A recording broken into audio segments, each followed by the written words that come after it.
Hello,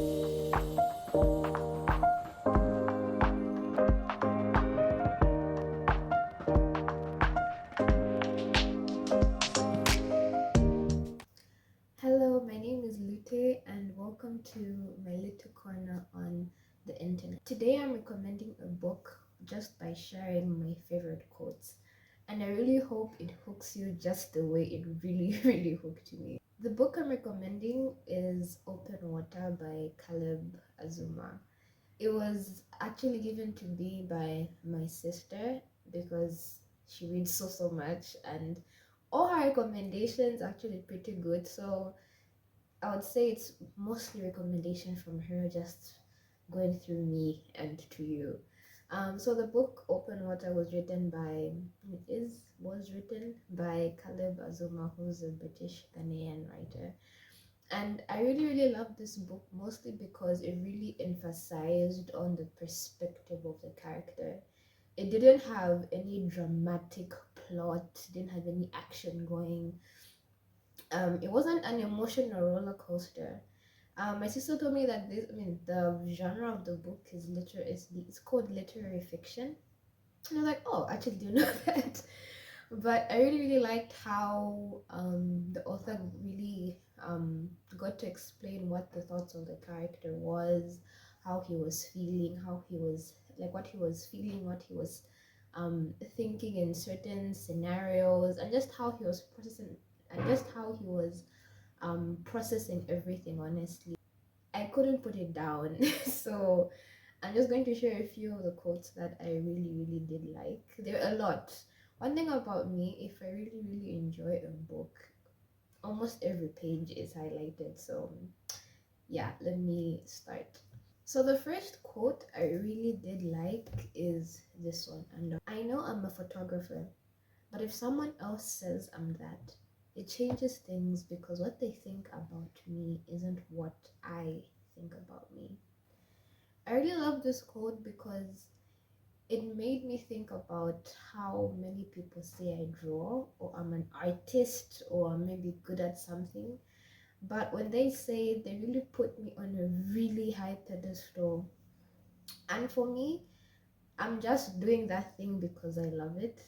And maybe if they ask to see my work or if they ask me to do something for them and it doesn't live up to their expectations, it's like, oh, are you really an artist? Or oh, are you really good at the thing that you say you're good at? And that just puts so much pressure on me. And then it even begins to make me feel as if I'm not that thing I called myself, or I'm not that great at it just because I didn't live up to them. But it's mostly because I guess when they say that I'm that, there's this picture that they have in their head of what that particular thing is supposed to be and stuff. So I really did relate to this quote a lot. I guess that's why I don't really like describing myself by the things that I do or things that I enjoy, because whenever I do, and maybe there's someone who's very enthusiastic about it, and then they start talking about it, and maybe I don't have as much knowledge in it as they do, they start doubting and saying, do you really like this? Or do you really do that? But I think at the end of the day, I'm just beginning to embrace, I guess, the level I'm at with the things that I do enjoy for myself. It'd be anime, it'd be manga, it'd be UI UX, it'd be reading books. I know I'm not a pro at them, but there's still things I love doing, and I'm getting to a point where even if I guess someone doesn't think I'm that good at it or I like it that much, doesn't matter. As long as I do, I think that's what matters at the end of the day. So the second quote I liked is this one. You dial for your father, but you know he will not have the words.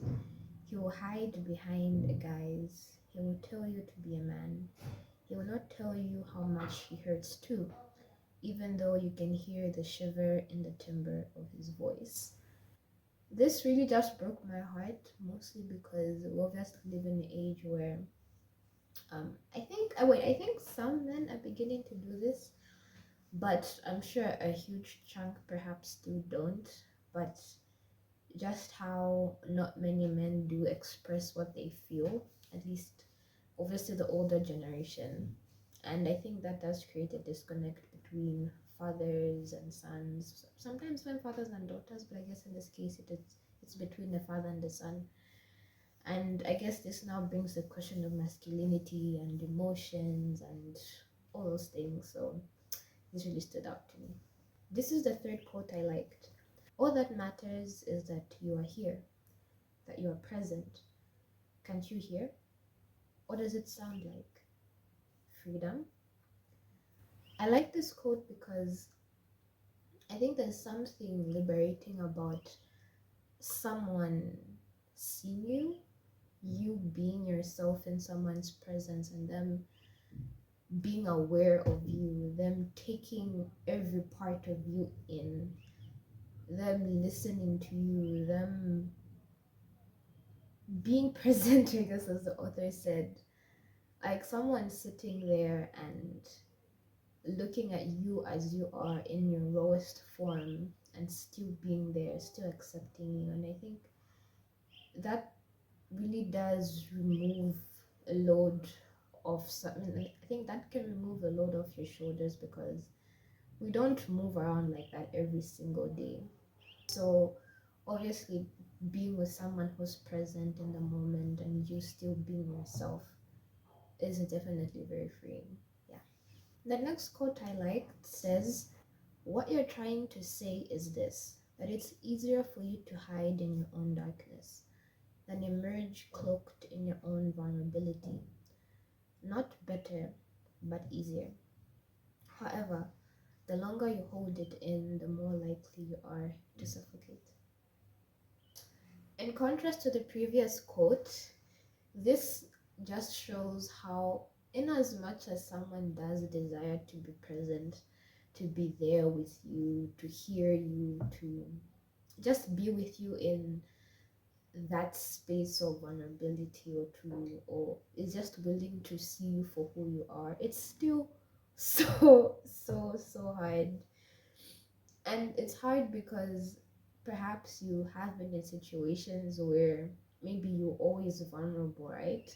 And perhaps it's, at least for me, I know it's something that has happened to me because when I was like in high school and had my first, official boyfriend, I know that I was someone who was very open about how I'm feeling. But then after, being heartbroken, I now just began to close off and be so afraid of just letting my feelings be known. And obviously I opted to bottle up all my emotions in, but at the end of the day, it never helped. I'm not sure if you felt so sad, so much so that your chest feels so tight, and it feels like you're having a mini heart attack, or I don't know. But yeah, being vulnerable is hard if you've spent years, just keeping everything to yourself. So I know that being vulnerable is very, very hard, but I know that once you do let go and allow yourself to open up, it feels like you can finally breathe again. Yeah. The next one is, which came first, the violence or the pain? I relate to this one a lot, mostly because from a very young age, I was always told that, oh, Lute, you have a short temper. And I remember in my head, I definitely did. But as I've grown up, I've realized that what if that anger was me just not being able to express how I felt? Because I know that nowadays there's something called, I think, emotional regulation, these two my terms, and just how um just how many people do teach parents how to teach their children how to control their emotions. Let's say if they're feeling sad, when they're feeling angry, like how to express what they feel in different outlets and all those things. And I honestly think that anger might maybe I was just angry for real, honestly. But I know now that sometimes, um like when I feel very, very sad, I end up feeling upset. Like the anger ends up being coming out as a result of that sadness, mostly because I hate feeling that sadness and I don't know what to do with it. It makes me feel weak. It makes me feel ridiculous and silly, because maybe the reason why I feel sad about something is it's very small. It's very silly, but it's hurt me so much, and then I get angry with myself. It's like, okay, why am I feeling this way? Like, come on, Or maybe now me directing that anger towards that person instead of me telling them I'm hurt, because I feel embarrassed that I'm hurt. So yeah, I think for this one, it's definitely the pain that came first before the violence. The next quote is, they would not ask why the event happened, but what the root was. I think tackling problems or our own internal conflict, like using this route, would really help solve so many problems. Because I think when, at least, okay, personally, yeah, I don't want to talk about other people because I don't know what people are going through. Like for me, right? At least one thing I always try to do when I am feeling whatever I'm feeling, it depends. But I'd say maybe when I'm feeling sad about something, or when I feel jealous or angry or envious or distressed, I would ask myself, okay, why am I feeling this way? Let's say, what example can I give? Let's say, no, okay. Let's say I texted my boyfriend, yeah, and he didn't maybe respond in good time. Like he didn't respond within a minute, or maybe didn't put like a term of endearment after good morning, and he just says good morning full stop or something. And now I start feeling irritated all day. Maybe throughout my day, like small things are now irritating me. I'm getting upset, and then I'm like, you know what? Wait, pause. Like, why am I getting easily irritated today? Why am I getting frustrated? It's like, okay, yeah, that person did this, but no, like from the time my morning started, what really ticked me off? And I'm just like, oh, it's because my boyfriend didn't really greet me properly this morning, and because I didn't tell him how that made me feel, and I just kept it to myself. Now this anger, this irritation ended up now being reflected in how I'm treating other people, or how I'm reacting to to the things going on around me. Like you get. So I think it's very important to ask what the root is, and I think not many people are willing to really know what the root is. Maybe because one, they aren't ready for the truth.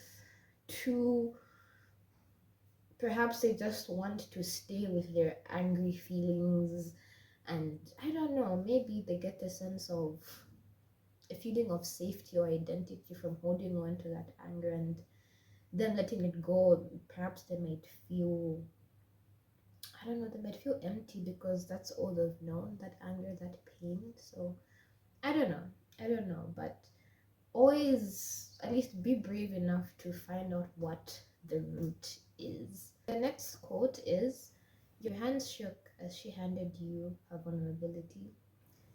This one for me made me just reflect on how sometimes how I don't feel ready to um carry what it is that someone is willing to share with me. I'm mostly afraid because I don't know if I'll be able to handle what they're telling me in the way that they would like me to. Because I know sometimes I also do have expectations of how I might want people to react with like when I tell them something. it'd be them saying, "Oh, I'm so sorry," or, "Oh, I'm here for you," or maybe them just saying, "Oh, don't worry, I'm here, I'm present." I don't know, but sometimes there's certain ways I would like people to respond. So I think whenever someone is not telling me something or wants to tell me something, I think I feel very nervous because I don't know if I will handle it well, if I'll handle their heart well, if I'm going to handle the information they're going to give me well. I'm not sure if that makes sense. The next quote, and I think it should be the last one: "You wonder what it means to know someone and whether it's possible to do so wholly. You don't think so, but perhaps in the not knowing comes the knowing, born of an instinctive trust that you both struggle to elucidate or rationalize. It just is."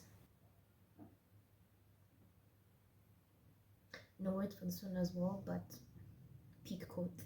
The next quote is this: "She tells you she loves you, and now you know that you don't have to be the sum of your traumas, that multiple truths exist, that you love her too." I think this should be the last quote because I've just been going on and on.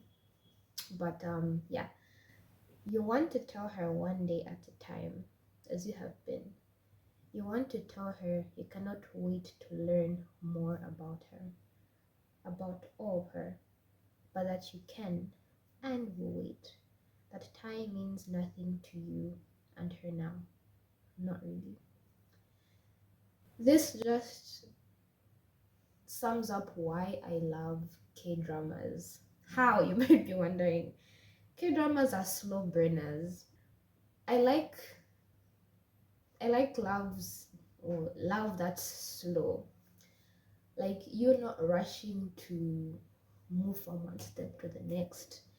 You just I don't know, racing against time or rushing to do things to get to know each other, but just taking it easy, taking it day by day, getting to know each other, getting to, like, I think it's the feeling of literally falling in love and not just crash landing in love, like just a boom, oh, we're here and we're doing all the things. But I think it's the process of the more you get to know them, asking them those questions, getting to spend time with them, getting to see how they are in different scenarios, just slowly falling for them, slowly um like you slowly being interested in them and them also slowly opening up to you and vice versa, and you just being in awe with all the things that you get to know, the things that they get to tell you and reveal to you with time. Because at the end of the day, love does, like, I don't think love just happens just like that. It takes time, it takes work, but it's still a very beautiful experience, I believe. So yeah, and I think when you're more focused on that, I think like the way it's said here, like, time doesn't really matter. It doesn't, like, you don't really care if it's been perhaps a year or 2 years, but like it still feels like there's still so much you want to know about this person because you're just so in love with them and you're so interested in them as a person, in their being, and not just perhaps what they have to offer you. Even if that would be great, but I think knowing them as a person is just amazing. So those were some of my favorite quotes, and if any of them spoke to you, I think this book is definitely worth picking up. So please let me know which quotes you liked, which ones you liked, and just share them in the comment section. Or let me know if you've already read the book. I'd really like to know why you picked up this book, why you liked it, and also share your favorite quotes with me if I haven't mentioned any of them. So see you next time.